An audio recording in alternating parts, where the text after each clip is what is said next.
other news. So the number of pupils dropping out of school since the start of the pandemic is the highest it's been in 2 decades. A leading local survey has found that families are simply not financially able to send their children to school. Well, our reporter Monique Mortlock is this morning speaking to pupils and their families about their challenges. Let's find out what they have to say and how the Western Cape Education Department can assist in getting these pupils back behind their desks. So, Monique, good morning to you. We're hearing that number of children, of learners that have dropped out of school could be well over 700,000. It's an astronomical number. What are you hearing from pupils and families?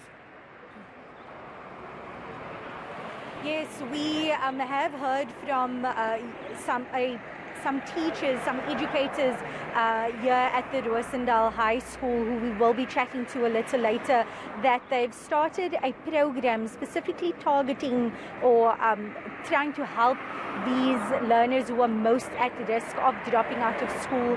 Because a few days ago, when we were doing an interview with the Zero Dropout campaign, whose mission it is to get learners back to school, those who are able to and who want to, they were saying that it's not a new phenomenon, seeing learners dropping out of school, but the pandemic has definitely exacerbated the situation. In a NIDS-CRAM survey, it showed that over 500,000 learners have dropped out since the start of the pandemic, and it's learners in the most vulnerable of communities, like in townships and informal settlements, who are most at risk and who are the worst affected when it comes to economic challenges, pressures in the environment, causing them to start slowly disengaging from the school system and then ultimately leaving school for a variety of factors. When I asked the WCD if they have any set numbers for just how many learners have dropped out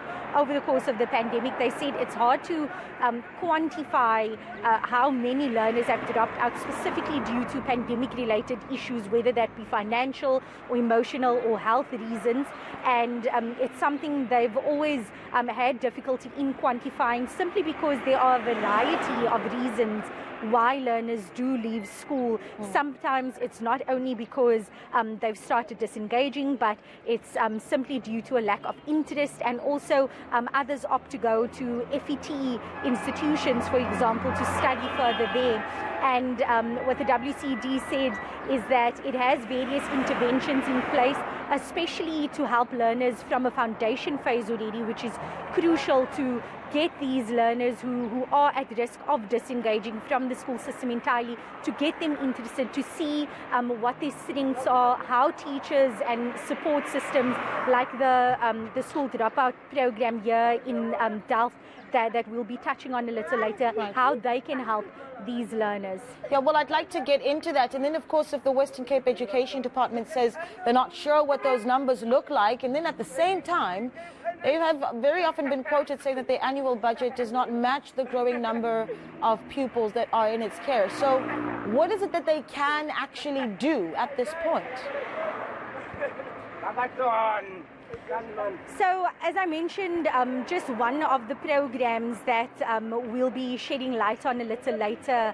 At about 10 o'clock, we'll be speaking to some learners who have dropped out, some learners who've been helped by this school dropout program here in Delft. It is being assisted by the WCED. These are this program, or this initiative, was started by teachers, by counsellors who saw the need for programs such as this. I mean, when you drive around a community like Delft, you see the challenges facing learners, facing children on a daily basis.